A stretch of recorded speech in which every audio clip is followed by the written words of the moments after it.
So this follows a reflection that we started yesterday on the interaction between university education, museology, art making, culture, heritage, and how we can actually, welcome, Lopana, and how we can actually collaborate between these institutions, but also between individuals who have similar concerns. And this is why I asked Abhishek to help me bring together this panel today, this discussion today, with a kind of younger generation really concerned about how we are going forward. So we ended yesterday the conversation about how to go forward, and we start today with how we will go forward.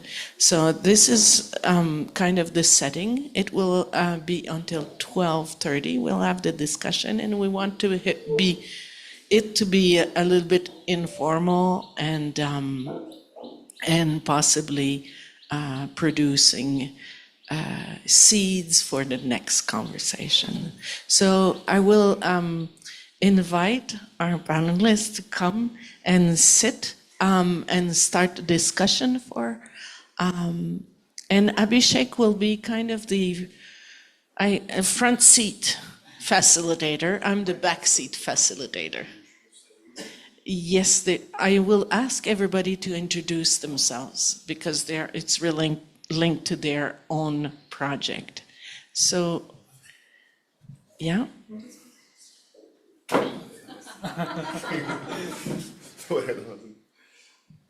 Great. And for those who are maybe online or maybe listening after the fact, welcome too.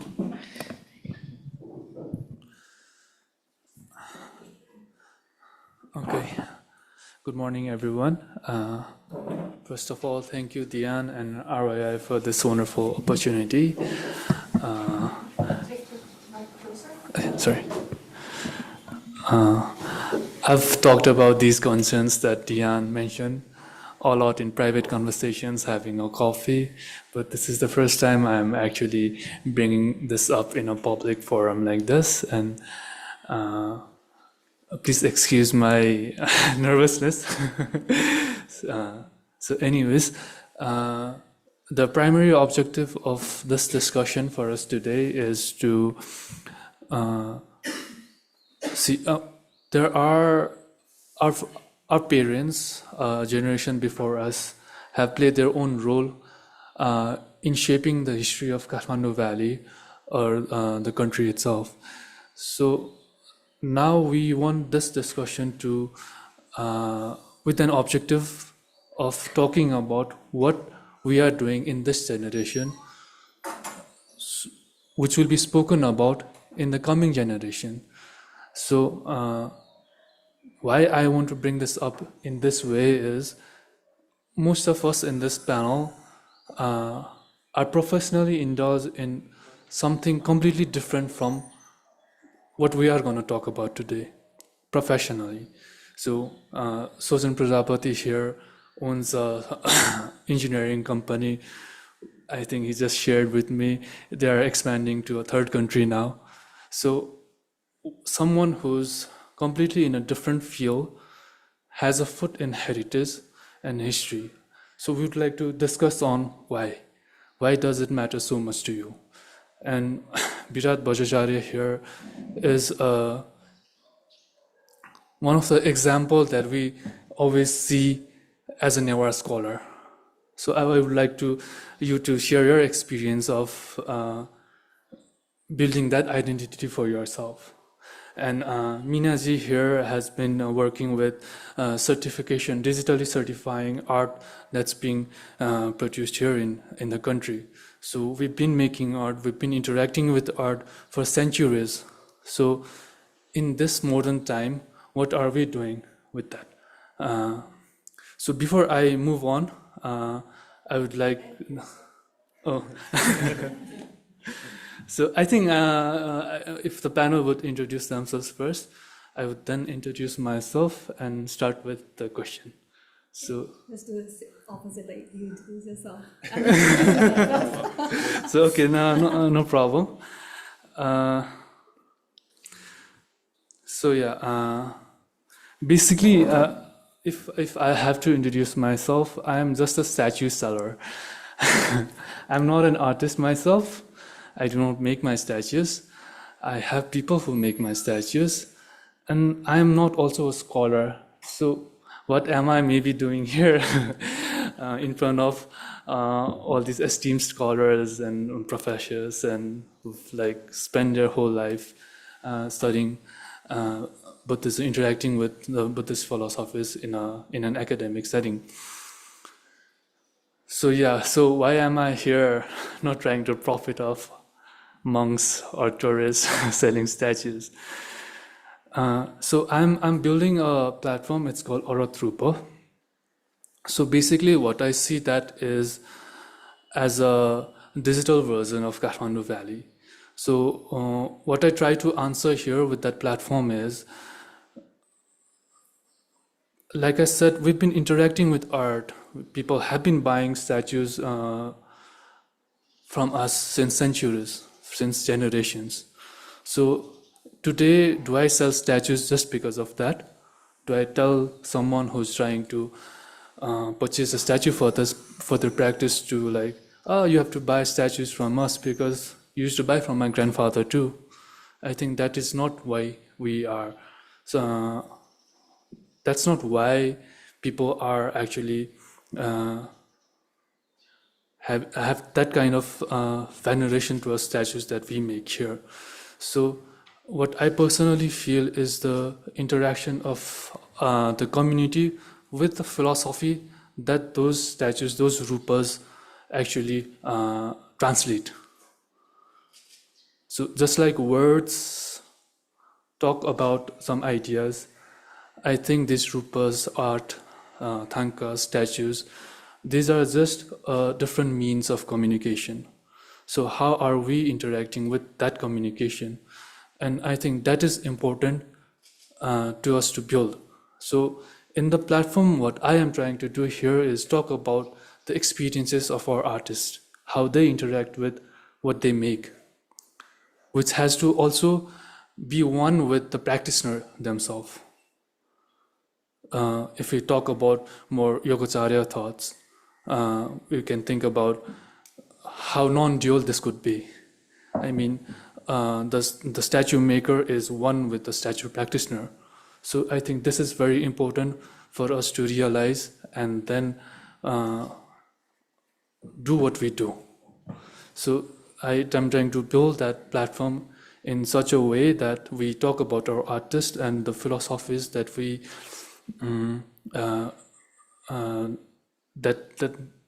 that the artists represent in their work. So this is me. I would like to pass on with the panel for the introduction. Okay, I think I'll start then. My name is Meena Lama. So I'm a museologist as well as a curator. So regarding curation, I'm into all kind of art curation, but I think I have better knowledge with traditional art, I guess. That's because of my family background. So both my parents, they were Thangka artists, and not just that, our whole community is into Thangka art. So this is one of the reason, I guess. But then academically, I was in a completely different direction. It was environment management. I also used to practice that, but slowly, thank you. Slowly, like when my father, he needed support, with the business and everything. So that's when I entered the art scene, I guess, more, like full time. So after that, I was so into it that I really wanted people to know more about people who are into this work, as well as, what Thangka or Buddhist art means to, the creators. So I think because of that reason, I entered into museology as well as art curation. So right now I'm involved with Himalayan Art Council, And here we are like into archiving and documenting Nepali art as well as artists. Also, one of the major projects that we are doing is, just like Abhishek has mentioned, we are into digital certification. So we are creating the certificate of authenticity. This is more like a third-party certification, because for an art, it's not actually necessary that somebody else produce a certificate for them. So that's what we are doing. Thank you.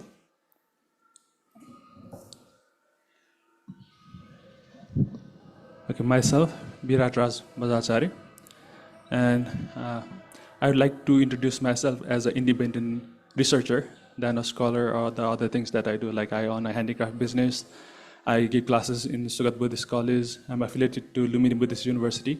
But apart from that, I feel myself as a researcher who is exploring things, learning new things, and still in process of learning and incorporating things within. So within my field of knowledge, field of my interest, I've looked more into Buddhist perspective and Buddhism, especially that you find in the Kathmandu Valley, which includes the Sanskrit tradition of Tibetan Buddhism and Tibetan Buddhism, which is also known as Himalayan Buddhism. So I try to incorporate those from philosophical perspective, cultural perspective, as well as, since I was brought up in an artist family, I incorporate these Buddhist aspect in a form of art as well. So this is a brief introduction of my interest, but to tell more about myself into my journey, then I actually started Buddhism as my core practice when I finished my high school. And within this, I found all the domains that I really wanted to explore: art, culture, religion, philosophy. So slowly this shaped out in the way I have now been into. And I'm sure many of you already know me, so I don't want to extend my introduction too long. But if you have any queries about my thing, then you can always contact me. Hello, I'm Sojan Prajapati. I think like I'm the farthest from this, one of the panelists, farthest from the genre here.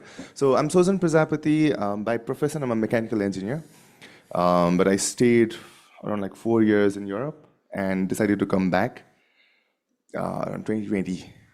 And when I came back, I got this like cultural shock from my own culture. So I stay in Tamil, like Chhatrapati, and like there's so many rituals that I didn't have answers to. Like I just was asking questions to my parents, didn't get answers. So I started researching things on my own. Knowingly or unknowingly, I made a lot of mistakes, of course. But one good thing that I tried, it's called Kathmandu Ko Katha, which is a social media channel where I basically started as like journaling my journey of knowing things of my own culture. It's called Kathmandu Katha. We have around like 120,000 followers now, over like 90 million views in just 1.5 years, which is like 100% organic. So, which means now apparently I'm storyteller again. Also, I never planned to become a storyteller, but paths actually are leading to that direction. Kathmandu Katha is growing, but again, for me, Kathmandu Katha is still the journaling of my journey. The more videos I make, the more I know about my own cultures. Now, interesting is like brands are coming. And unlike any other influencer, what I do is like I don't give shout outs to the brands. I say like, I want to tell stories. And for that, if you want to give money, yes. If not, take your money. I'm not taking your money. I just want to propagate stories. Because I work in digital field. And I talk to my fellow engineers, like machine learning engineers as well. There's no other way to save history for tens of thousands of years rather than other than stories, like the data centers, all the cloud thing, all the softwares that we make. It's like for 1,000 years probably. I don't know. It's not been there even for 1,000 years, right? Stories are probably the most like sustainable ways to save things, and that's actually in declining nature. And I believe that Bachon, the story, or the art of storytelling should actually be propagated more. And again, for me, like I am not like scholars or researchers like them. I'm still learning. But for me, now I'm trying to set up a lens. I call it Kathmandu Kothako lens. how world looks at us and how we look at the world. That story is very important because our stories have always been told and retold for over 500,000 years by other people. And I want our story to be told by us. With their help, with scholars like them, researchers like them, I believe like our story should be told by us in a way that benefit us. Because the story should always be benefiting the core society, and that's what my journey is. But apart from that, like I have my own tech company. I work on language modeling. So my company is the first one that modeled Nepali language, but like not like ChatGPT, which was trained in English and then trained on Nepali. No. So we figure out the math and model Nepali language. Now I'm trying to go deep from there. So I want to model Nepal Bhasa, Tibetan, and also like ultra low resource languages. So I think like in that direction, my digital, like the tech side and my heritage side would actually again cross. But again, so that's me. Thank you. Thank you so much, and thank you all for your contribution to whatever you're doing in your own field. Moving forward with the discussion. So this discussion will be revolving around art. So why art is, like I said, most of our history has been interaction with art. Our rituals, our statues, paintings, our temples, most of our history has always been interaction with art. And having said so, have we always regarded ourselves as artists? I mean, we still don't, the literal translation of artist is, you could say, kalakar in Nepali, or Newari also.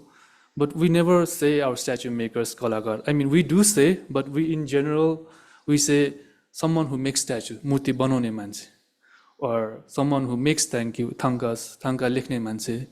So we do, but in general, we just identify them through profession, not as really use the term kalakar or an artist, really. So what is our relationship to art? I think most of it, so for me, I'll begin with what art for me is. For me, it's not just form, it's not just a stone, it's not just a piece of metal or a piece of cloth. I mean, it is a relationship. I also like to borrow ideas presented in Diane's article. Maybe it's not published yet. So Diane and Swasti mentioned in their article that art is a relationship between 4 pillars, which include the artist, the patron who sponsor the art, the priest who consecrate the art, and the art itself. So without the interaction between all these pillars, nothing would exist. None of them would exist. Not a single pillar would exist without the other. So this is what art or Buddhist art to me is. So I would like to push this question towards the panel of, I would like to know from your experience, what art is, Buddhist art is to you? From me? Okay. This is quite a tough question, I guess. It sounds really simple. But then if I have to answer like what Buddhist art is to me, for me, like I see art, what is it? This is a little bit complicated.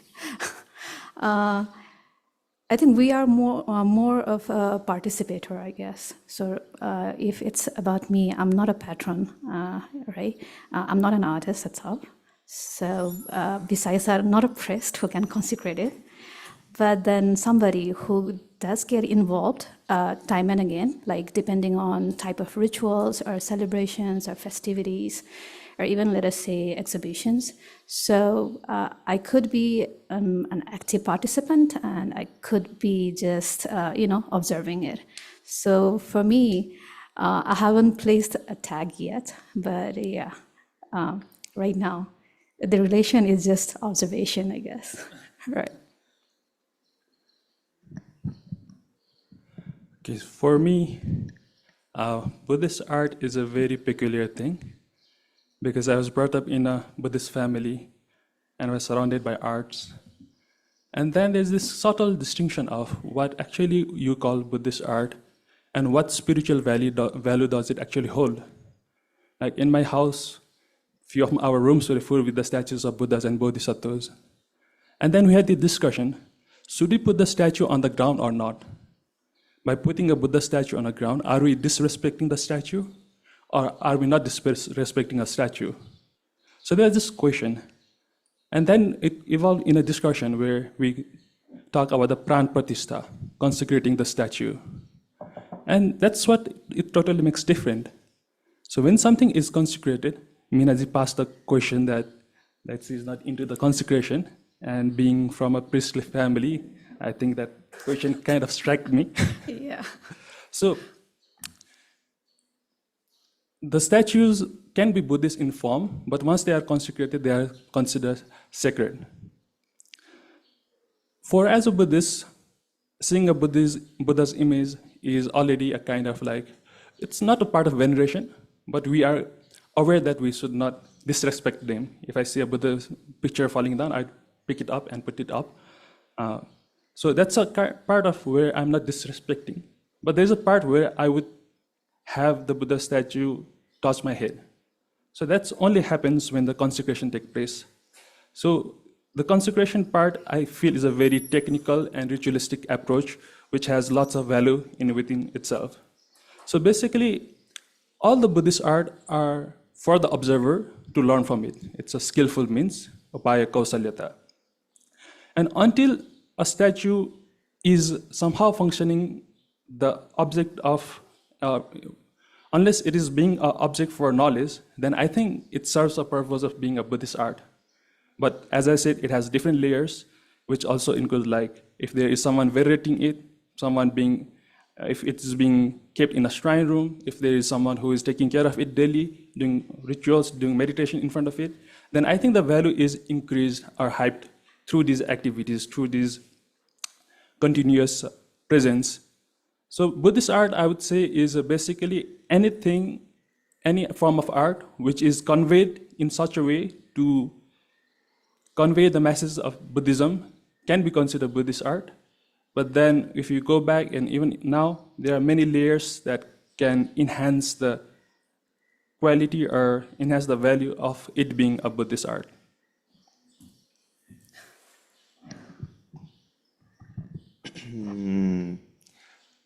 So again, I come from engineering background. I know less about art, but when I started practicing this storytelling and also researching, I just realized that what people call art, for example, that painting, like most of the people call that as an art.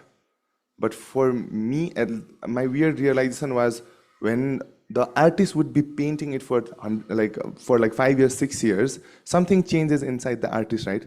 I genuinely believe that the change inside of the artist is actually the art. That's what. Because like that's the tip of the iceberg is just what we see, the consecration and everything. I'm not sure about the consecration part, but what is seen is labeled as art, which I don't agree. Or at least like for me, the art is actually what is not seen, and change that the incremental change that happen within that artist is what I label as art. For example, at the end of the day, the video that I make is like maximum 90 seconds, and like 80 million people told that that is art. But for me, like every video actually changes few things inside me, good, bad, or like anything that changes inside me, and that is actually the art that is out in the world is not really art, that's within me. I would call that as an art. And like, I think like we should also be really talking about the art, the incremental change that happens within the artist, like more, yeah, like last week, like 2 weeks ago, I was in tattoo convention and had a really intense discussion with tattoo artists. And one way or the other, they also realize that the tattoo that they make is not the art, but like it takes like 1 week to do that tattoo thing, and that's something changes inside them. Like every single art piece changes inside them, and they realize like that's the art, and which means like it is not just Buddhist art or like Hindu art or tattoo, contemporary or anything. It's like art in general. So for me, like I would take that as art in general, not like Buddhist. I'm not like scholar as like Buddhist artist, but like I would assume like it would be the same. Do you mind me articulating the whole thing? So I think all three of us, we will agree with this. So for us, the Buddhist art is a secular, sorry, not secular. It's sacred, it's social. It can be like educational and can be experiential. So that's Buddhist art for us. Thank you. I think we can all agree that art is just how we experience what we collectively experience while it comes into existence. So not the existence, not the being in itself, but the entire process of being to exist. So I feel that we can all agree on that. So in the pretext of preserving art or artifacts through museums or through repatriation, we say that we're preserving heritage, we're preserving the art. The art has to be in a certain degree with a certain humidity and behind a big glass door or wall. And so are we preserving art? Are we really preserving art in that aspect? So can something be preserved while you lose its meaning? Like for me, for example, it's like music in a hard drive, stored in a hard drive. So music stored in a hard drive, is it really music? Or music when listened to by people or musicians and who pick up a musical instrument, listen to them and interact with the music in itself is art. So what can we call art in this aspect? So what are your views on the pretext of preserving art in its form with respect to the meaning that it really represents? I should have actually that in a different direction. Next separately. Okay, so let's just continue with this. Since I'm from a museological background, here it's, most of the time in a typical museum, generally people focus on object, right? Like how to preserve an object so that that can be passed down or that can actually sustain for such a long period of time that different generation can be benefited, right? But then if I have to bring a Buddhist art in the context of museological, standards, then it may not fit there. Because whenever we talk about the type of Buddhist art we're right now discussing, this is not only about a statue or a painting, there are lots of things going on because to be a Buddhist art, actually, you have already mentioned there are 4 pillars, right? So besides that, there is also interaction, like continuous interaction between the artworks. So when, the Buddhist art is actually kept as an object in a museum in a very well, standard temperature and, the lights, the distance and everything, I think it loses the context. Right, but then there are also times when there has been changes. Like if you look at a National Museum, there you can find a statue of Lokeshwar. You might have seen this. So that statue actually remains in the museum for a long period of time, right? But then they are taken out by the community when they have a festivity. So they will, cleanse the whole deity, do the rituals. They would bring the statue out of the museum. They would bring him into the community, and then they will have a festivity going on for this. They will interact. They will actually, they do so many rituals to receive blessings, right? And just looking at them during that festivity means like we'll receive blessings. So after the whole thing is finished, they would actually, again, bring the statue back to the museum. So there is a reason why they are doing this, because most of these statues, they are actually under a hold of Guti members. So sometimes what happens is they might have, conflict of interest. So when that happens, there is a issue going on who will keep the statue for the year, because what I have understood is that the statue goes from one house to the another house within the Guti members, so that the god can remain within the house and the ritual can be processed throughout the year, and that is how it is done. But sometimes due to conflict of interest, like I said, they can't agree to terms. So when that happens, museum spaces, they actually act as a neutral space where they also provide security, also provide a standard where the statue can remain nice and clean for everybody to see, as well as also be part of the festivity. So besides that, if you talk about Patan Museum, they are also doing something very interesting, like the Malla's throne. They are actually, it is brought out once a year, and not just that, there are also several kind of rituals and festivals that happens within the museum. And you might have heard about Kartik Nach. During that time, the deities are taken out from the museum space itself. So if I have to bring the whole thing into a museum context, this is slightly different. This is not like European museum or like international museum context. If we talk about Nepali Museum is so much than a very European standard museum. We are very, very, into intangible heritage too. So they do interact with each other all the time. But then, keeping the statue there doesn't actually fulfill its purpose. So whenever we talk about Buddhist art, it is supposed to provide, the philosophical depth, the philosophical teaching to whoever looks at it. So that is how we receive merit. That's the belief that we have, right? Like just being able to see a tanka, being able to see a statue of a Buddha, we get the philosophical depth of what Buddha taught 2,500 years ago. Right. So, if we are not being in connection with them, I think it will lose the purpose, but it will have a history, like how, back it was from and who made it, like the purpose behind it. It may lose the context of the community, the society, but it's very difficult. Your questions are, a little bit tough, but I think this is my perspective.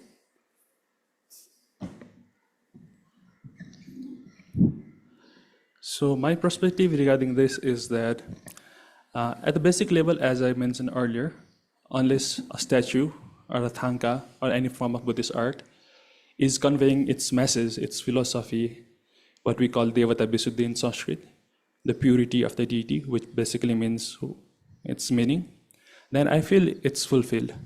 Its purpose is fulfilled. But then coming to the point, if being in a museum is good or bad, reputation and everything, I have many testimonies. I've interviewed many people. I've been into many contexts. So I have a very unbiased and middle ground, I would say, and see both are right in many ways.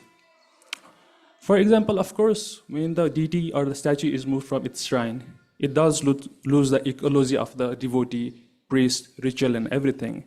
And that I feel, of course, it is decreasing the value of the art, of the statue, of the purpose it was meant to serve for. But in the same hand, there are many perspectives in which these repatriated statues get more value, more interest, and people start to feel more connected after they are repatriated. And I've also seen the cases where the repatriation happens and the next day something is broken out of it. So from an art perspective, that's a very sad thing for me. But then there are lots of things, like for example, most of you have probably heard about the Charya Nritya, the dance of deities from the Newar Buddhist culture known as Charya Nritya. So these dances are performed nowadays in school, and even in restaurants where people are like eating and drinking, whereas they actually come from a ritual background where everyone is in a ritual context with pujas going on, there's like religion hymns, and everyone is filled with devotion, and you watch that dance. And even now it's in a completely different position where everyone can do it, everyone can see it. And even now in the restaurants, in dance bars also, like sometimes they are performing these kind of cultural dances which were made for religious purpose. But still, I have heard some of my friends, many people have approached me to learn Charya Nritya because they saw it somewhere in a restaurant being performed when they were eating. So from a religious perspective, that's a very big disrespect that something I do in my secret shrine with the initiated people only is being performed in a restaurant, in somewhere where they are drinking, eating, and having like hard drinks. That's a very disrespectful thing from one perspective. But from another perspective, at least there also people are getting the knowledge, they're getting inspired, and they're willing to explore it. So I'm very unbiased about it, but of course there are like good and bad. Object in the museum also has its purpose, I would say, and until it is back to the community, I think it's meant to serve the purpose of being in a museum and serving the visitors. And once it's back to the community, I think it's back to serving its old purpose of serving through the devotion, serving through the connection and vibration. So my perspective is, it's not my perspective, it's my experience, and what I've learned is that things have different phases, even just like our human life has ups and downs. Even the statues and the art form we make have different purposes that it serves. And it doesn't have to be only in a ritual context that it's serving it. Even in the museum, when it's behind the bars, behind the glasses, I think it's serving its purpose. And when it's back to community, it's serving its purpose. When it's back to the religious purpose, it's serving its. And furthermore, some of the statues are called sacred shrine, statues from the sacred shrine. And once they are back to the community, then they are going to lock it up in a room forever, where no one is going to see it again, apart from the community related with that particular monastery. And I think when the statue get back and get locked and is only seen by the 10% of that monastery, I think it's also still serving its purpose. That was deep. That was very nice. So for me, I would like to tell it from the perspective of storytelling a little bit. Stories that have been written and never been told, like, does it serve the purpose? For me, no. But for me, like, as I told, like, my lens for art is like the thing that changes inside of the artist, or like the person who is consuming through the visual art. So for me, that's the art. Like that's the value of art for me. For example, the stories, or like even the repatriation thing. I've been very vocal about the repatriation thing. I have a different perspective about it. First, like if the statue is like, so let's say the sold or bought somewhere and we found somewhere in museum, I honestly believe that art piece is way safer there than here. I can't. That's what I feel. And also, again, the murti, or the things that we actually see, is just one part of the art. We can still recreate those murtis and everything and plant it, and also like reinstate here way sooner than bring that art piece here. We have been fighting for that, for few art pieces for tens of years. Would have been better if you could recreate it here, because I genuinely believe that like this mug was actually like sold, right? But we can really create it here, because the value of mug is like increase when the devotees actually start worshipping it, you know. So I honestly believe that we can recreate things way faster than repatriate it from abroad. Maybe I might be wrong here, but that's what I genuinely believe. That's why for me, like when an art piece lands in museum, the educational part still is there, but it's not thriving. It's not like dynamic like it would have been in the community. So for me, the dynamic side dies as soon as that art piece land in a museum. For example, like, if it's not in the museum, if it's still being practiced by like 10 people, like the initiated people, it still serves the purpose. Again, if it's in the museum, it still serves a purpose, but the dynamism or like the devoteeness, or I don't know, like the real purpose of that thing is just educational for me. That's why I think that it should be an art. The value of art actually increases when people get associated with it. In museum, there's like the viewing perspective, but when it comes to the community, it becomes a part of the community, and that actually increases the value of the art. So for me, like I have different perspective than her. It dies. The art, the for me because the more people practice that art, the thriving it becomes.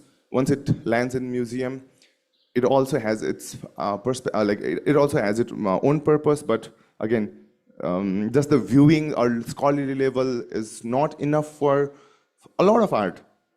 For example, in Kathmandu itself is like open art itself, not because of the statues, but because of the festivals and the people being involved and the devotion toward it, right? And once that is lost, just with this piece of thing being called as art, I don't think that is art anymore. I'd like to talk a little bit about the art, if it's good preserved there or here. I think what Nepal really lacks is a proper storage house. I've been to museum, I've been to archaeological department and seen their stories. And it's definitely not where if you are art lover, then it's not where you want arts to end in. You don't want manuscript to end in Nepali storeroom where they have very minimal kind of like humidity control, pest control and everything. So I feel like because Nepal is still very much lacking behind in those proper storages, for now I agree with you that maybe it's more preserved there. But at some point, I think Nepal will be capable of holding them back and preserving the way it is. Because I myself have been involved in 2 cases of Thankari Pawa repatriation. And in one case, I actually played a role to slow it down, slow the process. And another was I didn't play it to slow it down, but then what happened afterward was really disheartening for me. So there's one very old Pawa painting in which there's it's from Ibahi in Patan. And it's a Swayambhu stupa, in which depicts many important sites of Kathmandu Valley and a very important shrine where the parasol of the Swayambhu stupa is being replaced. So there had been a campaign to bring it back. But the thing is that Pawa was very old and in a very fragile condition. So because we didn't have we lacked the proper storage, I was the one who actually convinced people to maybe slow it down for a while. And another repatriation that I was indirectly involved was in the Itumbaha Pawas. But the way it came back and way the people handled it was much of a disaster. And of course, our team member, desert caretaker, and our friends are involved in proper stories of the Itumbaha Pawa that was repatriated. So I feel like regarding recreation, I would say we seriously lack skilled artisans who can recreate things in the proper way as it should be. So I will be talking about this later, but for now I just put into this that interpretation is something I think Nepal should look forward for, first being capable within oneself.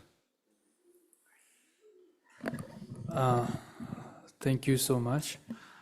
I think we can bring it down to the pillars, the patron part of the pillar, where, like Pirata mentioned, we lack a lot of resources to preserve our own art. And also speaking of patron, some of the sculptures in our temples, paintings, those, I sometimes feel that those were not there to be there forever. We like in our earlier discussions, we discussed about the experience of creating art, and I think that should actually be preserved rather than the tip of the iceberg, like you mentioned. So so perhaps the question is like not how we preserve art, but maybe how we continue to live with it, or maybe. So I mean, like, the question might not be how do we preserve art in its form, but it should be like how do we continue living it the way our ancestors lived it.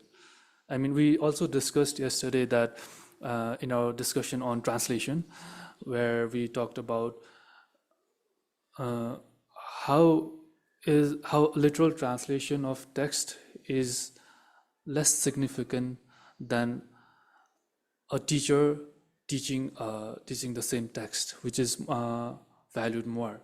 So rather than speaking of even text, rather than just recording, I mean, it does help to anchor our history, but then that's, like you said, again, just the tip of the iceberg. What we really should actually be doing is continue living through it, continue experiencing it. And so, yeah. And also, I also would like to bring up another point on making art more accessible. So I would like to share an experience with Charya dance Guruba. We talked to him about how Charya Nritya used to be a secret practice. What he told me was it was secret then because it needed to be preserved from adversaries. We had certain times in our history where some of these practices were banned, were not, or even we were even punished to actually do it. So what he said was it was made secret so that they could prevent this, at least within their own generation, within their own community. And now the question is, like you said, it's being practiced in restaurants where people are drinking alcohol, and it's supposed to be a ritual thing.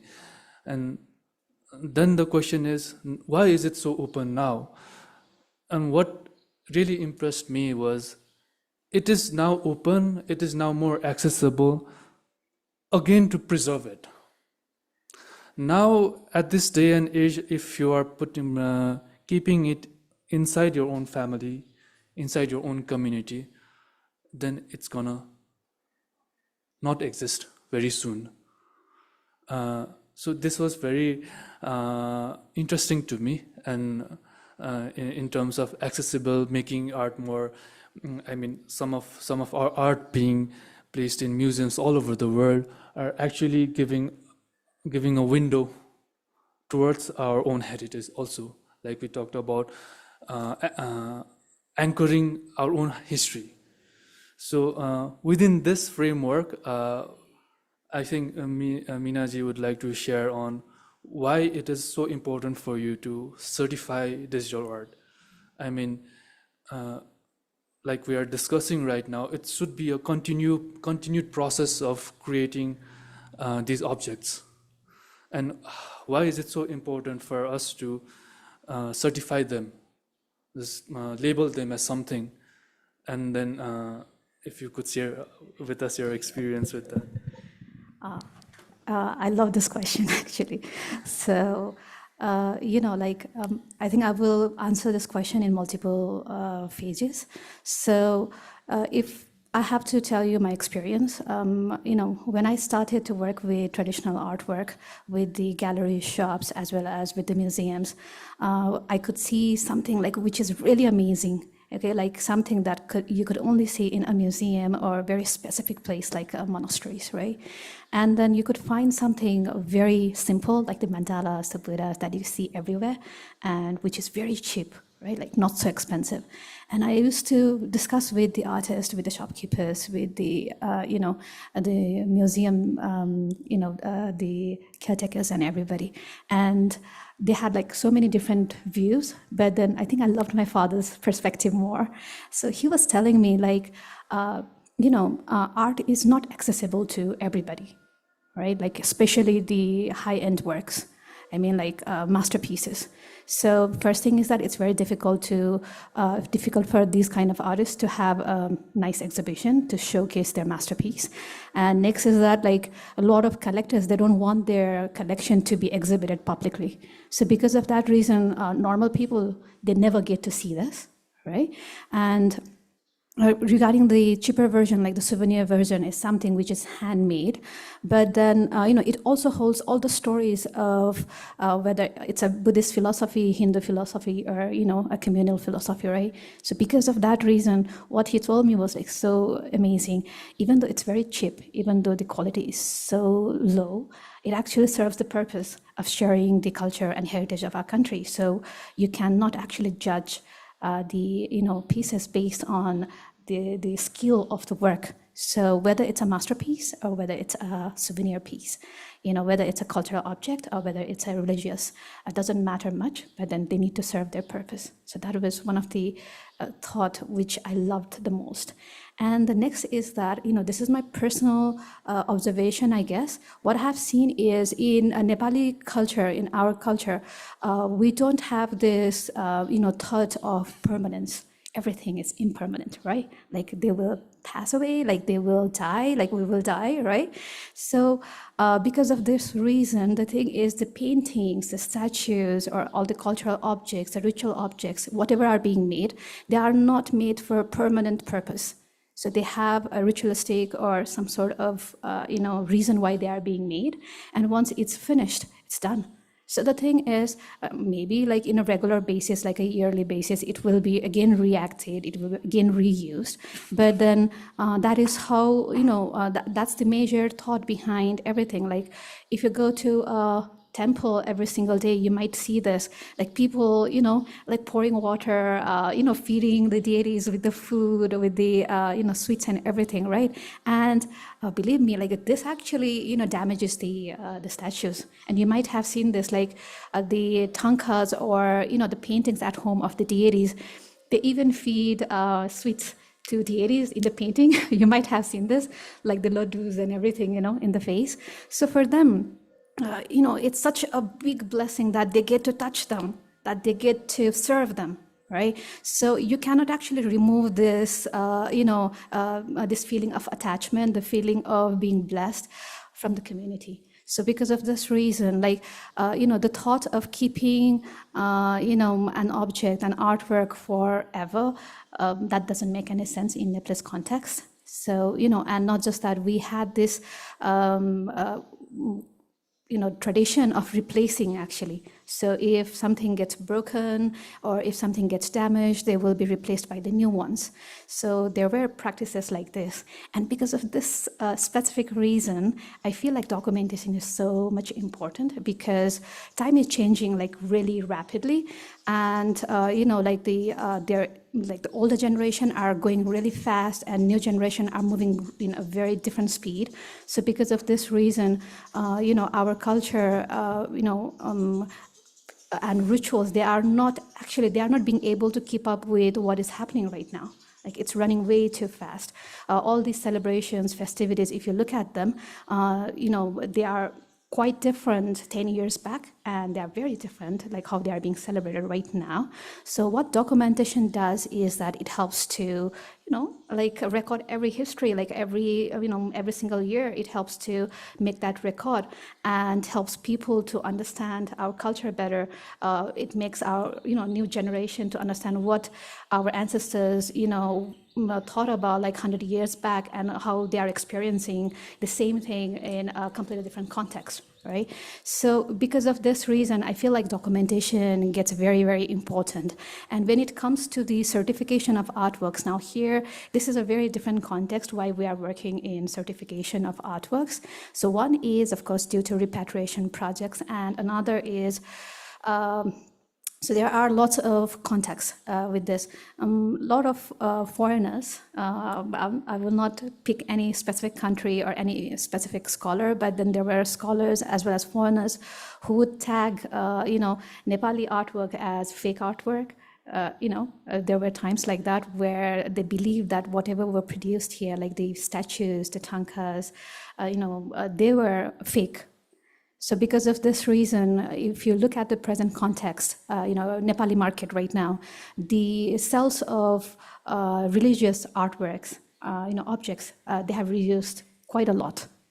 So there are regular buyers outside, but then lots of people, they are very skeptical when they have to buy masterpieces. Like they still believe that whether this artwork is, a genuine artwork or it's just a fake artwork. So because of this reason, we came up with this idea of certifying, Himalayan artworks. So here what we do is generally they would have a basic information about the artworks, the titles, the sizes, prices, the mediums.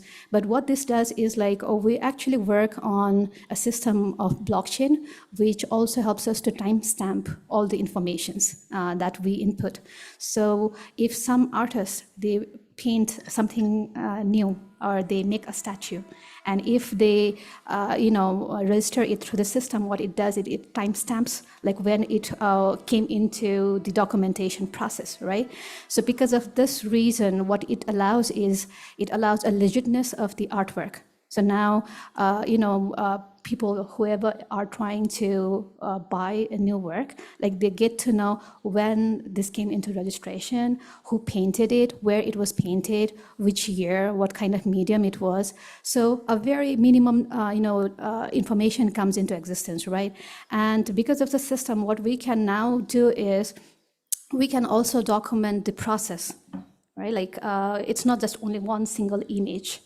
We can actually document. The technology has advanced so much. I feel so happy about this because now we can have a video recording of it. We can have a digital photograph records of the artworks, which comes with the certification. So what it allows is that it's not a fake thing. And besides that, let us say we are not only certifying the new works, we are also helping to certify the older works, especially of the living artists. But then if it's in the collection of collectors, then we also do help them to certify the works. It doesn't actually certify, but then it documents when it came into existence in our system. Right. So what this does is, let us say, some of the collection, which might be 60 years or 100 years ago, old collection gets, stolen. So then we have information, right? We have photographs. We might have video of it. We do have, dates and everything. So it allows for, a police report very easily. They can actually go through that. So this helps the whole process of documentation and certification actually helps not just the new artists and artworks, also the older ones. And with the whole thing going on with the repatriation and the international collectors being scared of buying Himalayan work, it actually provides them with a confidence that they can buy this, and they are not just something which was stolen and came through different sources. I think I can share a bit of my experience regarding this also. I do feel certification complements a lot of what we discussed about continuous generation of art. And why I would say that is, like we discussed about the pillars that needs to interact with each other, and the patron part, the economics part of it, plays a vital role in actually continuing the sustainability of the art itself, even the priest, and then also the practitioner themselves. So in this regard, why certification can really help us is, so we make statues, but there were, I would not say the same statement now, but there was even a couple of months back, what I used to feel that my parents are the last generation who can actually make statues. That's it. That's what I really felt, and there's a reason for why it's that way. Uh, it's the patron part is not sustaining the artist part. One pillar is not able to sustain the other pillar, which then again crumbles down the entire structure that we're trying so hard to build. But now that perspective has changed a little bit in me, because we were supposed to have a presentation here regarding this, but due to some circumstances, the artist could not be here. So I'm talking about 3D artists. So these young people, way younger than me, myself, their grandparents were artists. Their father was an artist, and they are also an artist, but not in the same medium as their past generations were. Now, these forms of new mediums to express what we had already done since centuries actually help us take this forward into the future. And of course, in this, the part where you're playing a role of certifying them digitally does play an important role, especially like you mentioned about making fake statues. Fake would mean that it's not from the artist. It's just mass-produced replication.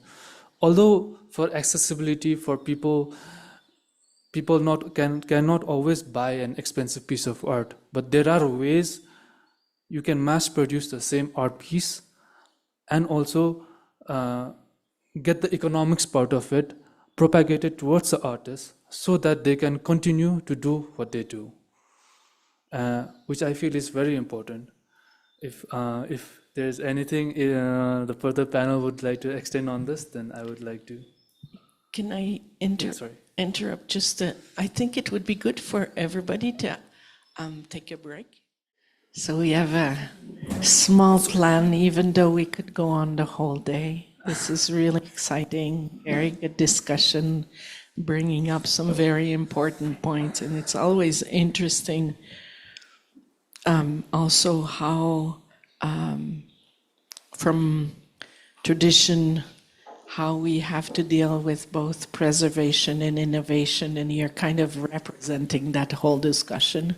And this is really important, I guess, here even more in Nepal than anywhere else, because we still feel the heartbeat of the tradition. The culture is very much alive, almost like a living museum in itself, yeah? So the way we will proceed as with Abhishek, we will have the two speakers who haven't finished on this discussion, and then we would like to open it to question and answer. I know there's a lot of interest that came from the room, so I'll leave it to you again, Abhishek. Okay, thank you. I hope we're doing good until now. Hope to continue. So before the break, we ended up with the economics of art and how it plays a role as a pillar that holds the structure that we are discussing so much about, and the preservation that we are trying to do here. Now, we discussed in regard to certification and how artists should need that accreditation so that they can continue to do what they do. So now my question moves forward with, so this is it was more of a creating art, and now I want to incline a bit towards storytelling. Like Sojan mentioned earlier, how we should be telling our own stories, and we should be telling our stories, I believe, in exactly the way we experienced it, which is, I think, really important. And while doing so, I know you've experienced some sort of conservatism and also some conflicts that you might have had to deal with. And I would like to extend this also to Birat Dai for, as a scholar, this storytellings, all of this stuff has to be based on the knowledge that we've inherited. And it's very important for us to put it in the right way, even for history. Like we talked about how it needs to be recorded so that later on, this is where the reference is going to be. So we have to, it is our, as much of a right we have towards our own heritage, it is, I think, more, we need to, it's more of our responsibility to actually exercise that right. And in that regard, I would like Sojanji to talk about your experience with the conflict and how you handle that, and how did you even come up to that conflict. And I would like to add in, I would like Birat Dai to add in with that in perspective of the community that we represent. So Okay, thank you so much. I was just briefly talking about this again. So the beauty of storytelling, or like the beauty of story, is, I would say, the simplicity. Simplicity in story keeps it alive for the longest time. As simple as that. It's very easy to say that a guy from somewhere from the mountains came with a flaming sword, cut the gods out, drained the water out, bam. That has been here for like tens of thousands of years. Very simple story, you know. Is it real that someone came with the sword and cut it out? I don't know. But the simplicity in the story is going to, that's the thing that is going to propagate the story for tens of thousands of years. But the problem again with the simplicity is, it's the low fidelity version of the knowledge. So a lot of information is definitely going to be lost during that simplification, not just for heritages, but also for science. For example, the atomic thing, that like the neutron and proton staying at the center and the electrons moving around, that's what we are taught in our school, even in our high school. But in reality, it doesn't work like that. It's completely probabilistic model, and there's so many different like models. But again, the simple thing that we study in our school, that's wrong. That's literally wrong. Not even simple, that's literally wrong.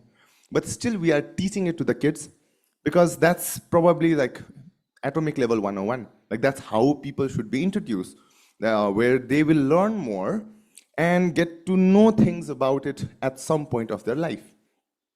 So that was my philosophy for simple storytelling, so that a lot of people will consume that story one way or the other.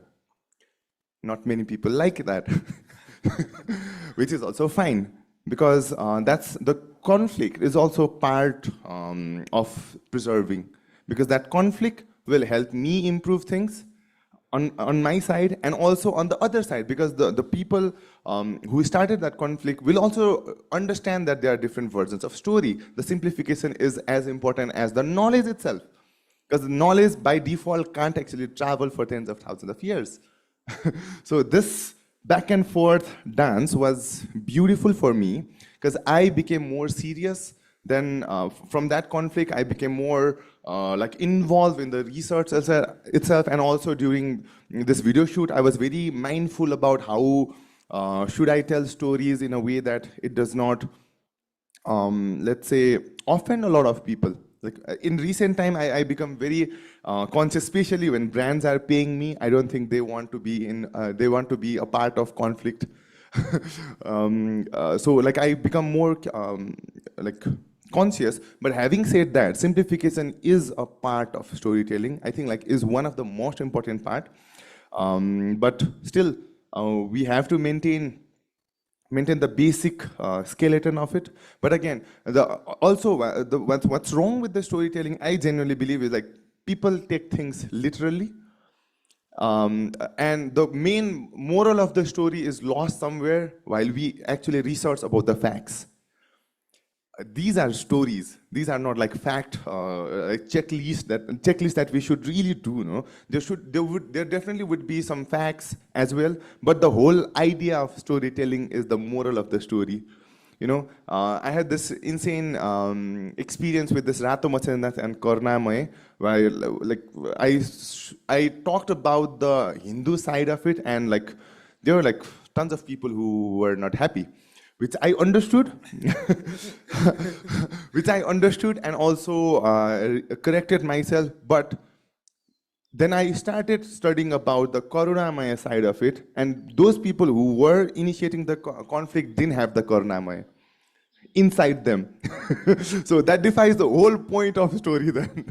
So which again, like we had this multiple discussions, it started with unhealthy discussion, but later turned into healthy, because that Karunamaya got instilled inside me as well, and also with the other people, no? And I think that that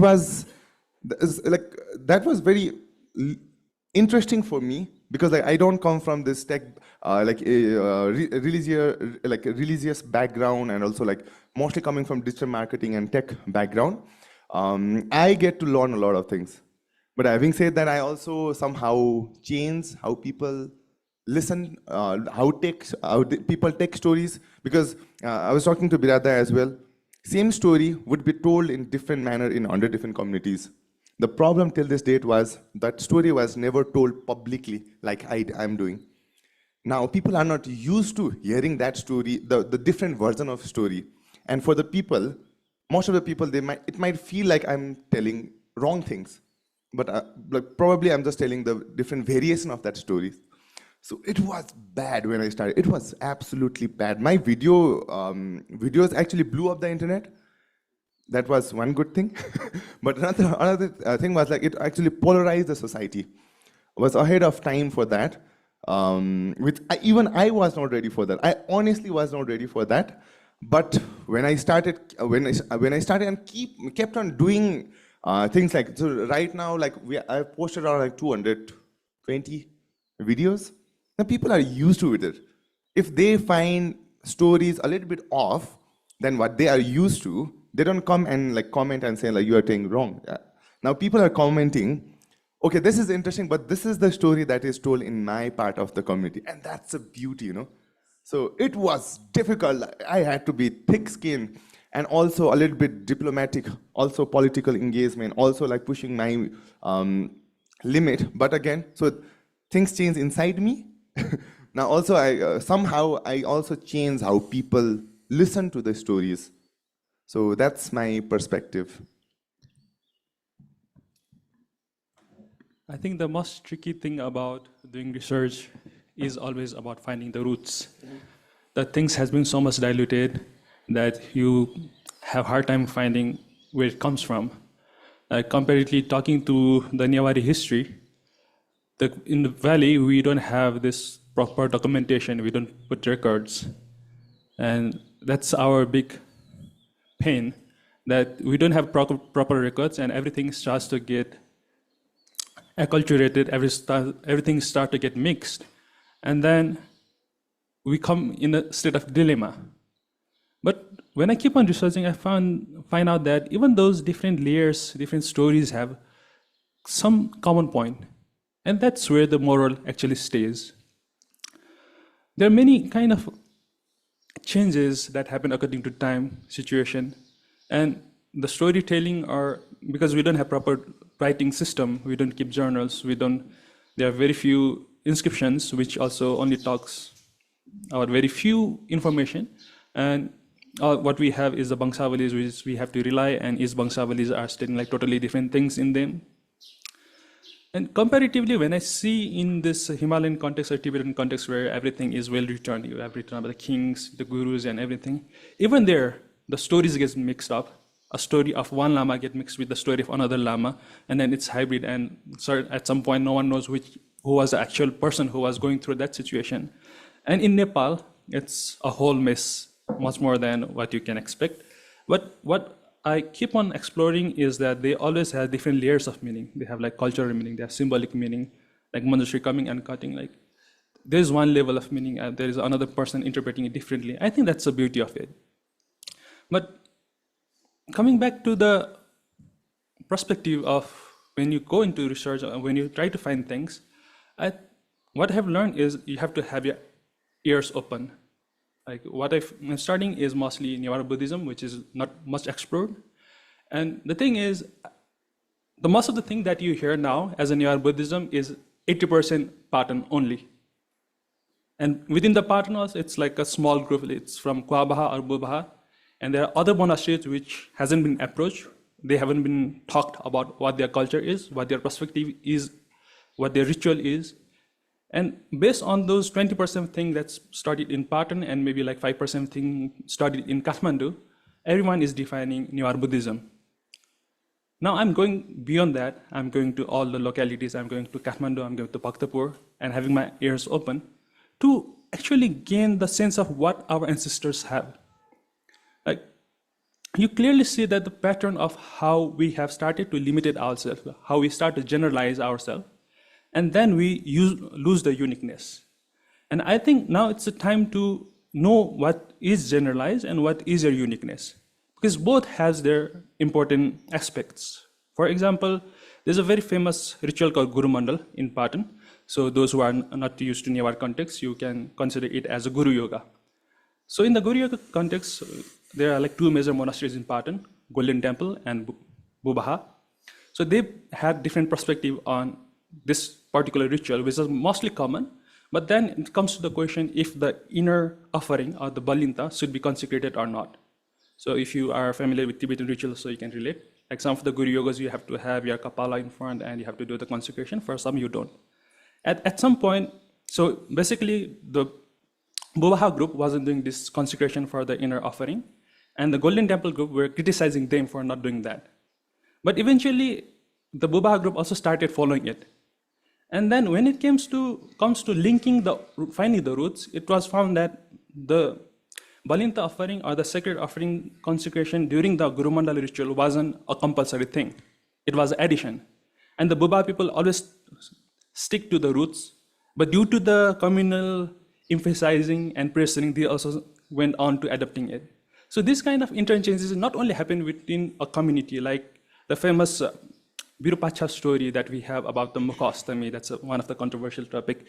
Sojan is also very used to it. So the Virupacha story is not just about the Kathmandu Valley, or it's not about the Hindu Mahatmya and the Buddhist story. It goes beyond Kathmandu Valley, it goes beyond Nepal, and it's like the Virupacha story is something that touches Tamil and other many more Indian places. So the story that has been going on has to be carried on in, I think, in a very diverse way. So of course we can do everything, but what I found out is that these kind of diversities are actually helping us to understand things much more better. But you have to have an open mind. You can't be biased in yourself and try to find out something. So start with unlearn and then learn. So I think different perspectives matter, and I do value that, especially with my experience studying in RYI with such diverse audience here, students from all over the world with unthinkable experiences, like at least unthinkable for me, and hearing from their experience about what we have been talking about here, talking about inside our families, inside our communities. And this has widened my perspective, and this is where I think I connect with like different perspectives of the same philosophy, same story, and how even though sometimes it causes conflict, but it actually enhances the understanding. So I hope we did a good job here today of explaining, of sharing our own experiences of how we're interacting with our own history. I would like to move towards the floor. If anybody has any questions, we'd love to answer them.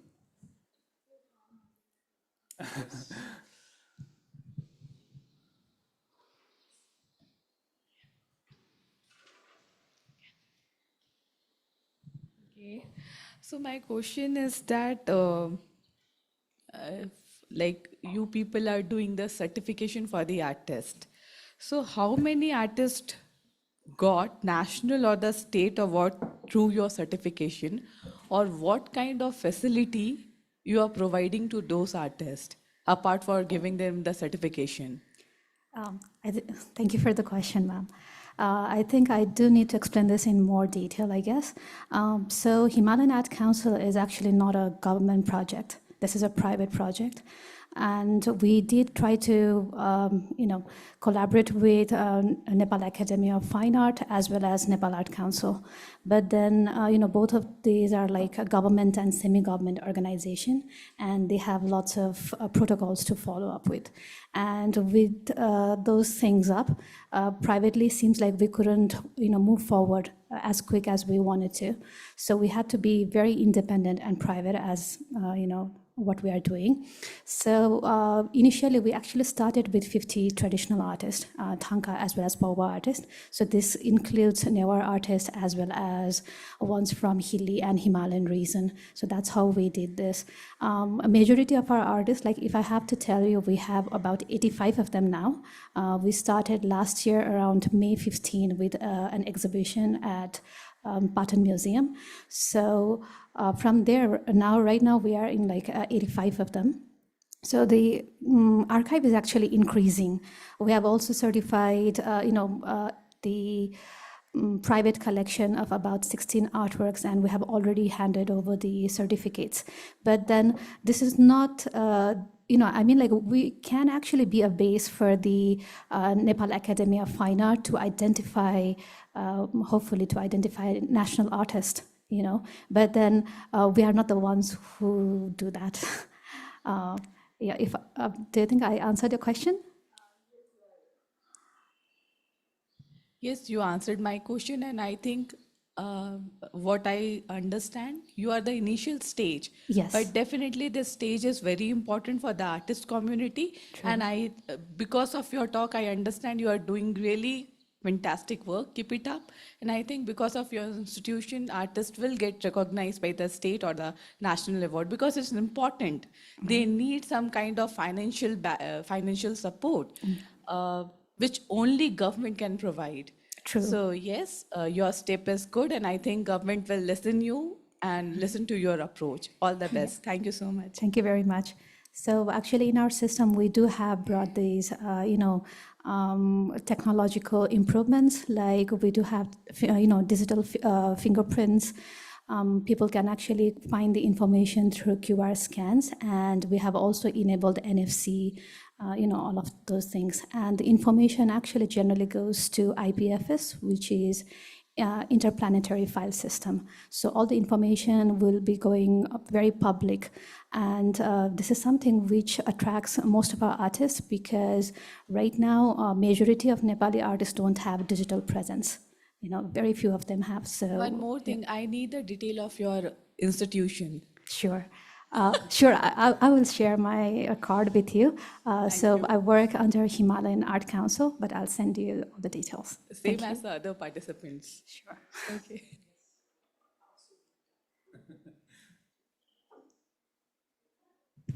Early on, this is going right back, thank you all, going back to the first comments you were making, I kept thinking about the role or the place of individuality, especially in religious art here in Nepal.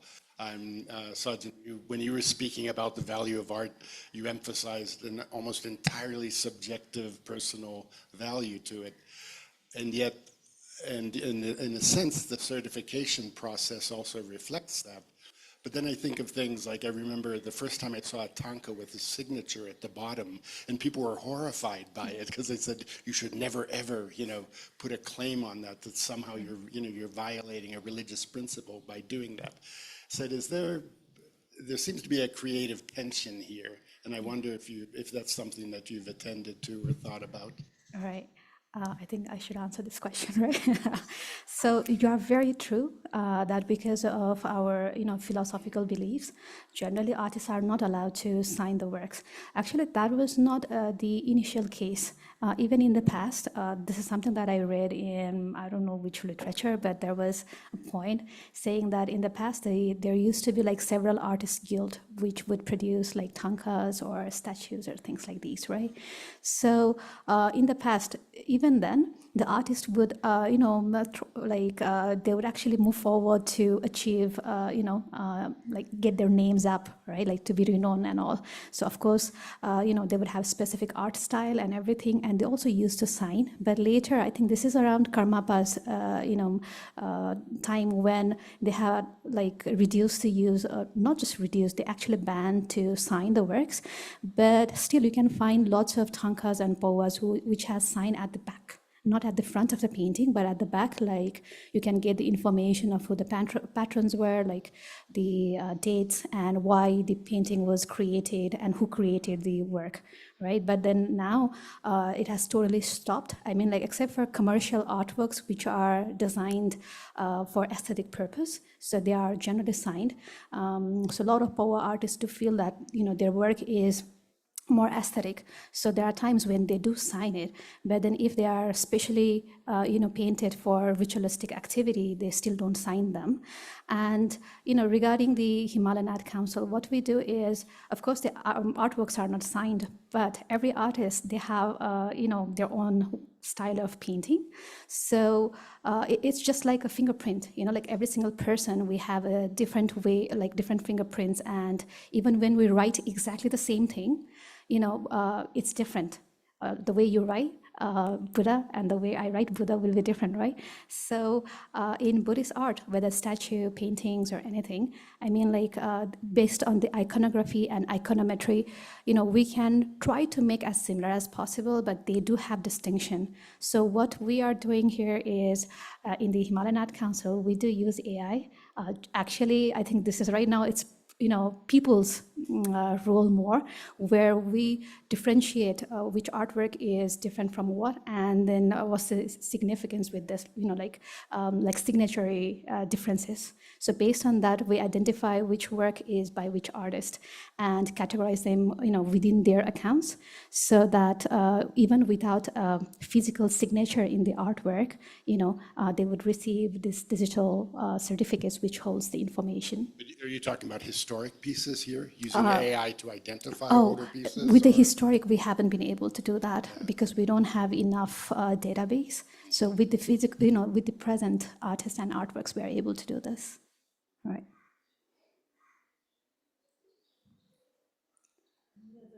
Yeah. Please ask us question. We are like really excited to answer you. Good morning.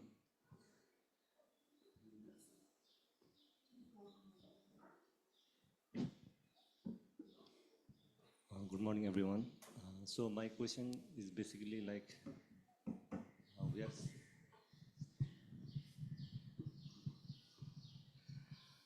Good morning, everyone. So my question is, we can see different forms of arts, in terms of culture and backgrounds.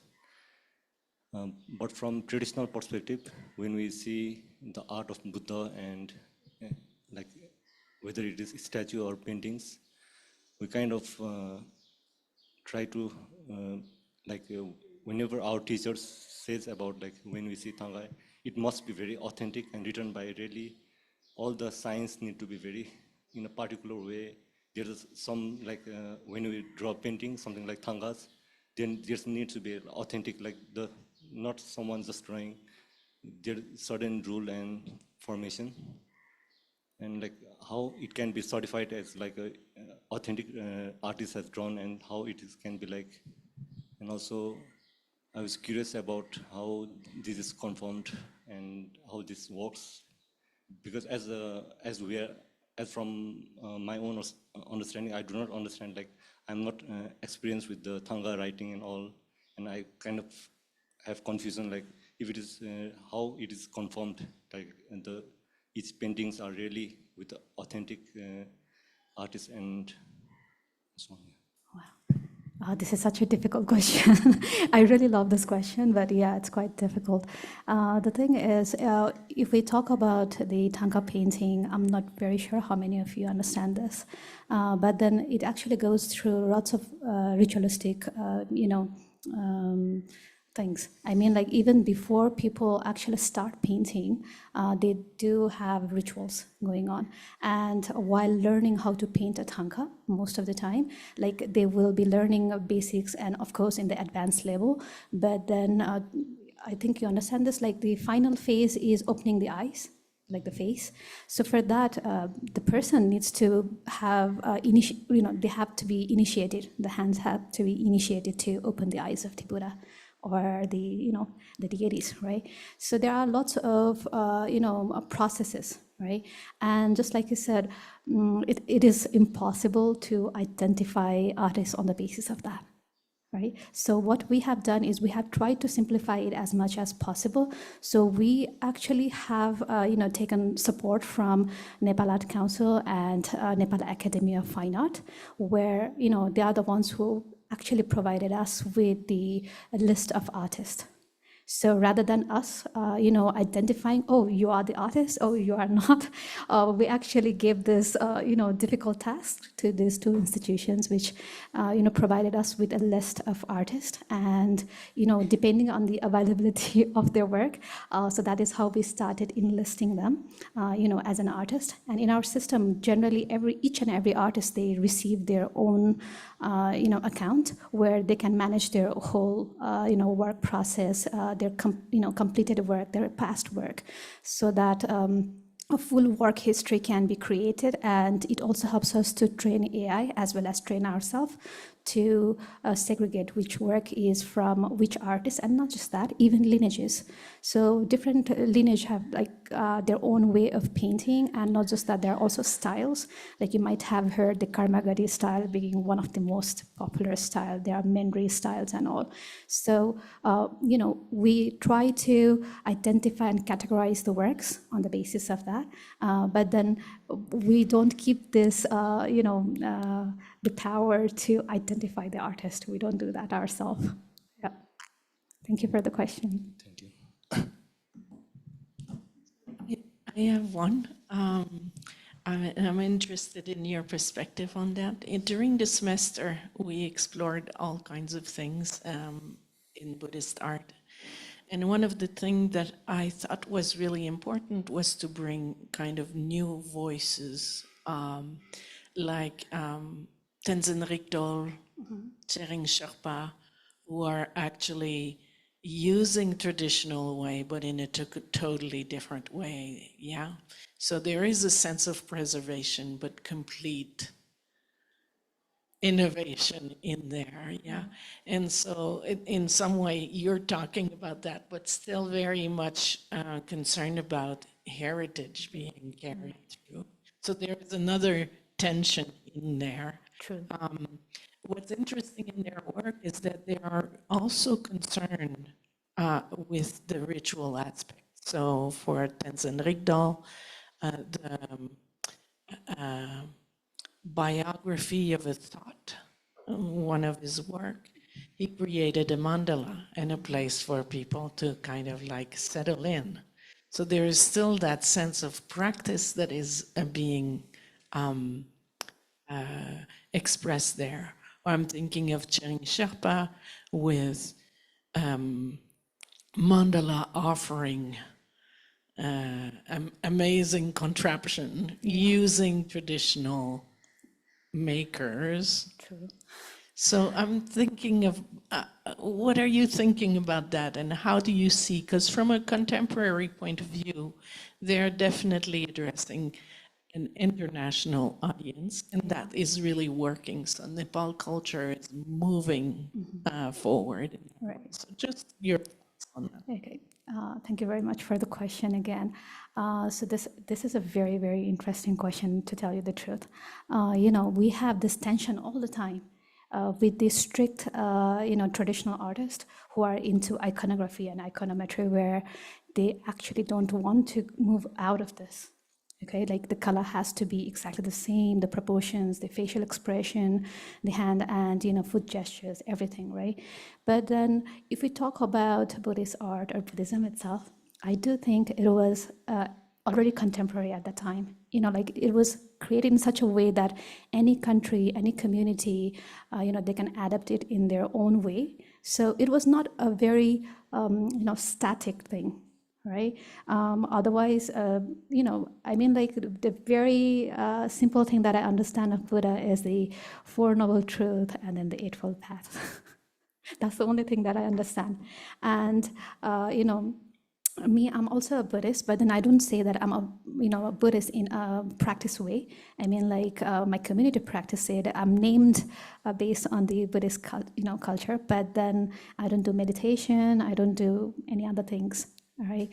So, but then I understand the teaching behind it. So what I feel is that, this is not a generalized view, it's my perspective, because, even in the past, Buddhism was so open so that any country and any community can actually adapt it. So this is the reason why the artwork of Gandhara looked so different than the Mathura art. And then the art that evolved here in Kathmandu Valley is so different and unique, which even influenced like Tibetan, throughout the Silk Road and all, right? So because of this reason, I feel like, there will always be a group of people who will have this very static and standard mindset where the artwork has to be of that specific discipline because, the teachings of that specific deity can only be transmitted through the specific iconography, right? But then if we want, like right now, the Buddhism is moving all over the world and they don't understand our culture, they don't understand, I think like they may not understand it or may not be able to adapt it in a way that it can be part of a living lifestyle. So it is good to be contemporized so that people can interact with it and then understand the essence of Buddhism rather than understanding the hardcore philosophy where you have to meditate or be initiated or something like that. I think I can add more to it. Sometimes I used to tell my parents that whenever I see some statue, when I look at their face, sometimes I see the face of the maker. I mean, it gives that particular characteristic sometimes. Also, what someone once told me, what iconography or iconometry that we talk about could be just a manifestation of some artist at some period of time. Like we discussed earlier, these artworks are just another form of communication, just like words. People have different writing styles. In similar way, people have different way of talking about the same philosophy and represent them in their painting or in their statues, and also the adaptability of Buddhism is one of the core strengths of how it has sustained with so many different cultures in such a diverse way. Every new Buddhist place that we go to is different from the other one, and that's the beauty of how we are experiencing these philosophies in our own times.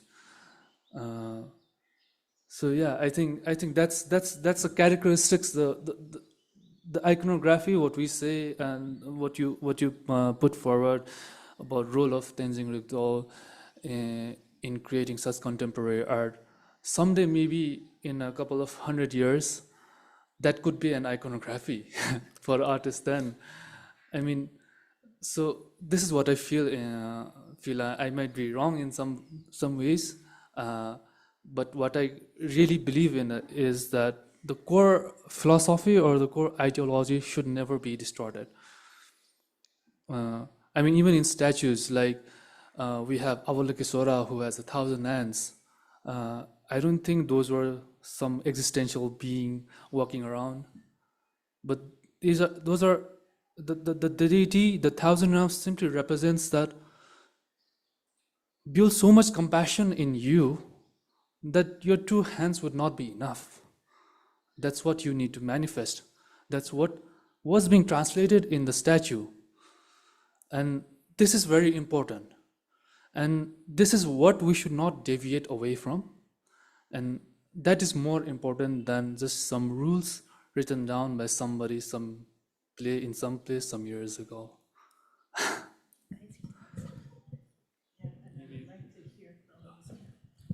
Okay, so I have a different perspective on this.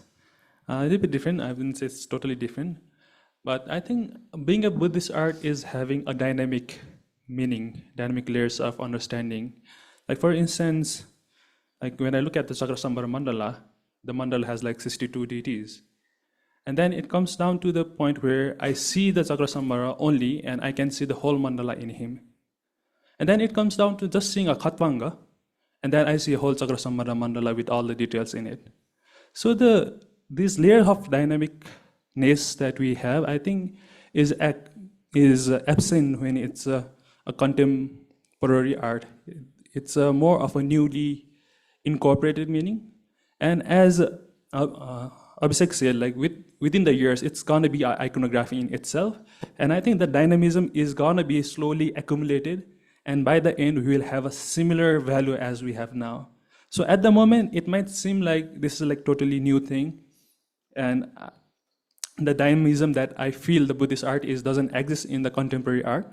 But I see the dynamism being built up slowly. And at some point, I think it's gonna be equivalent in many ways. So I actually have a question for my panelists. So especially with the age today, with all the development of technologies, like Abhishek does in the statues, then now we have like 3D printings, as well as we have like this machine mass production. How is it affecting what are the pros and cons of that? Similarly, in the Thangka, we have like posters. Now I'm seeing this Manjushri painting almost for more than an hour. And I'm not sure if it's a Thangka or a poster because I haven't gone close to observe it. And now, like most of the places, you find posters more than the Thangkas. And that's also kind of like, I feel it's somehow killing the skill, killing the artisans. And also with the storytelling, like many of the storytellers that we see now are using AI, and they are kind of like diluting the informations in such a way that we can't say yes and no, because they kind of mix everything. Like everyone knows how AI can kind of like make its own thing, and it brings it in a state where you can't say it's yes, you can accept it, and you can say no. So this, I think, is a challenge that all of you are facing. So how are you dealing with these things?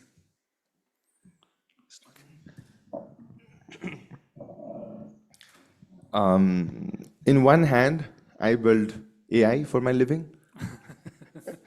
And I exactly know what it can do. I'm building an AI that talks better Nepali than I do, and picks up call 24/7 and answers over 10,000 pages. So that's what I do as my that's what earns my bread and butter. But again, for the storytelling side, for example, if you use AI for art generation, I think like it's still like far.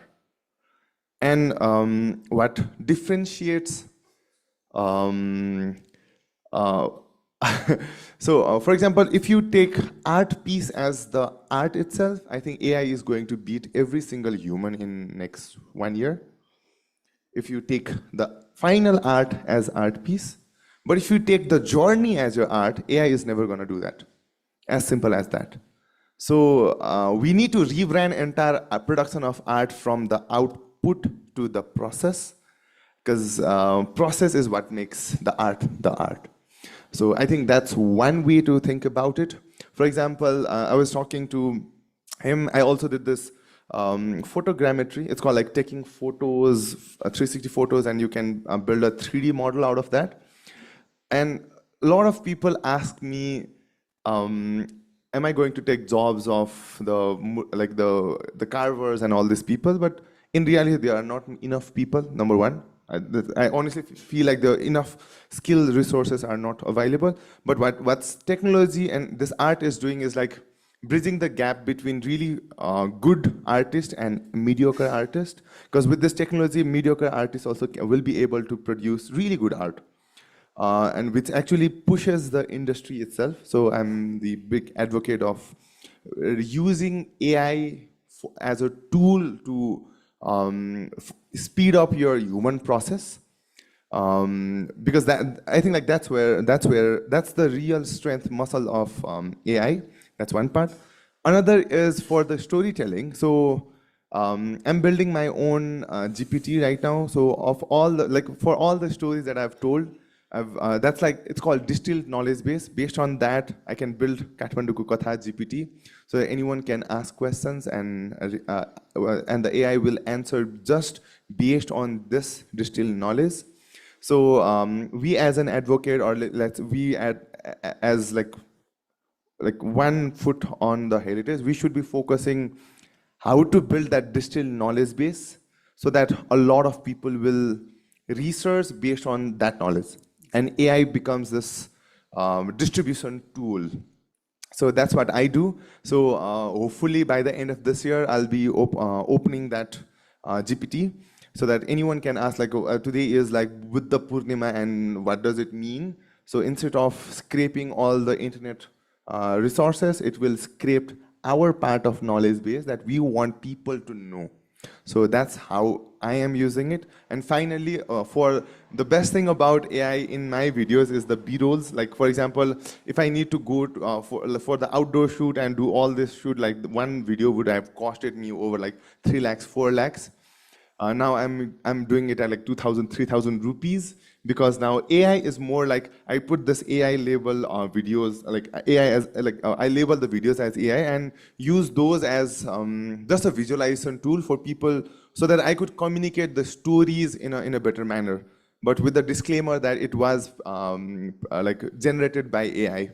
So that's how I am using AI in storytelling, in my work, and also the murtis. That's something that I've been passionate about. I hope I kind of answered your questions.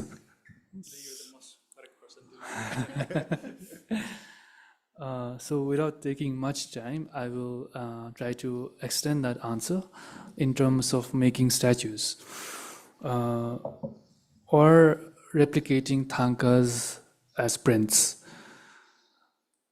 See, sometimes making statues is not an easy job, and so is making tankas.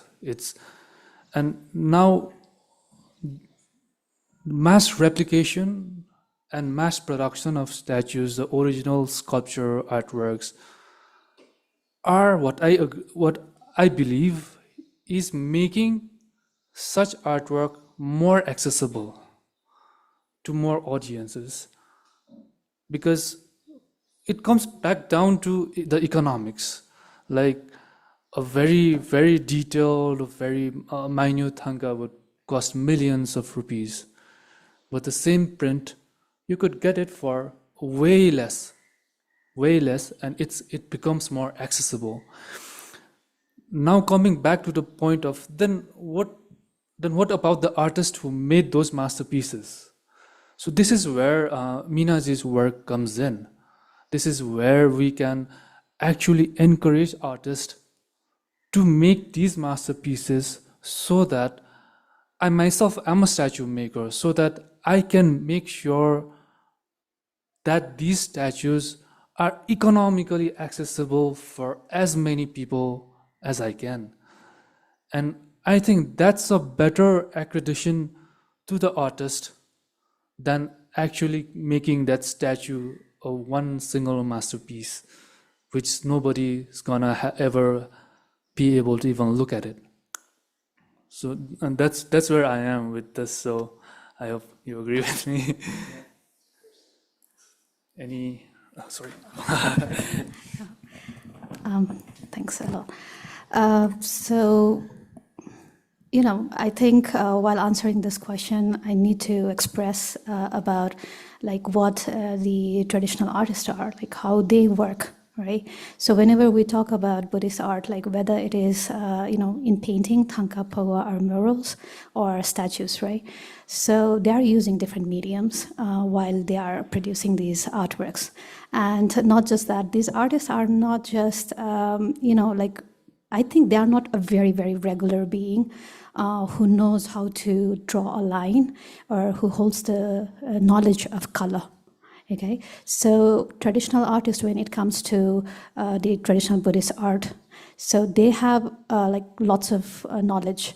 They have knowledge of colors in a philosophical basis, not just arranging which color suits which one, as in a color chart. Sometimes actually, like when you look at thangka and poa, the color goes like so many, different ways, like they don't complement each other, but then it's there because the philosophical, understanding of color is different. The lines are different, right?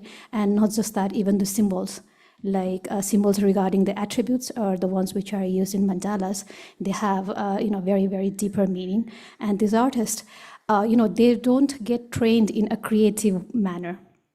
How the artist is supposed to be. Like artists are supposed to be very, very creative, and they can use like different mediums, any sort of mediums to express their creativity, their understanding. But then if we talk about traditional artists, this is slightly different, where they are taught about the philosophy of Buddhism, whether it's in the form of color, whether it's in the form of lines, drawings, anything. Like all of those are based on the teachings related with Buddhism. So when you look at a thangka or a statue, now each and every symbols, the whole figure itself, they hold meaning. And this is just one part of it. While painting or while making the statue, now the whole process, the whole journey is actually very meditative. And there is actually even a belief that, artists, they gain lots of merit by painting, by making the statue.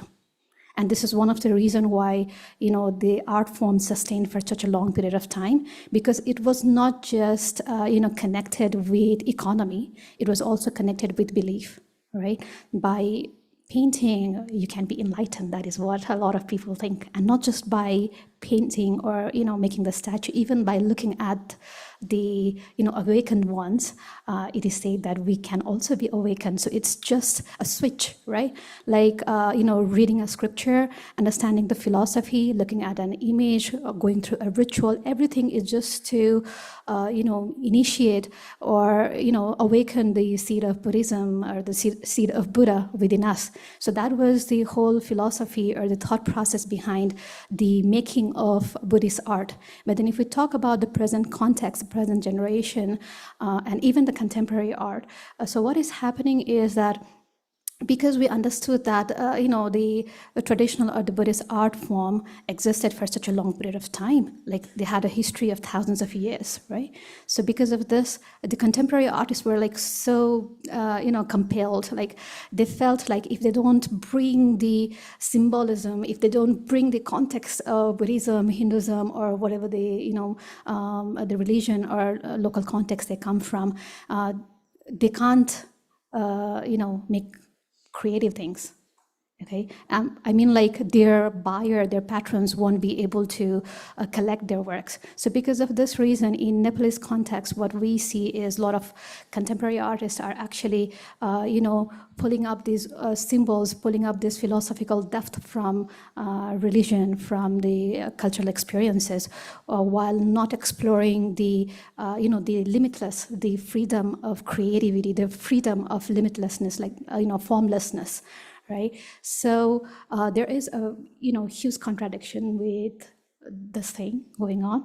I might have confused you more, but this is what is happening. And with a different medium, let us say the 3D printing, how would you, expect the artist to follow the process? I mean, like while painting or even while carving, the breathing process, it's a part of a meditative process. you know. And this is the reason why we believe that it gains merit, that it helps us to be enlightened. So that's a process, right? But then if we talk about different mediums, just about creating something very beautiful, you know, very high class masterpieces, then I think the reason behind, you know, making a Buddhist art will be lost. So that is something which is very scary, and if that can be addressed properly, I think you know, exploring new mediums, exploring you know, these new mediums by new generation is not a wrong thing to, right? Thank you. Yeah, I really feel that documentation is very important. Documentation of a skill, how things are done traditionally, and then the skill has to be passed down along with adhering more to the newer technology, newer skills. Great. Thank you. Thank you so much. Great morning. Wonderful ideas. I hope the conversation keeps going. We might have another event to continue the conversation, because this is really evolving as we're speaking.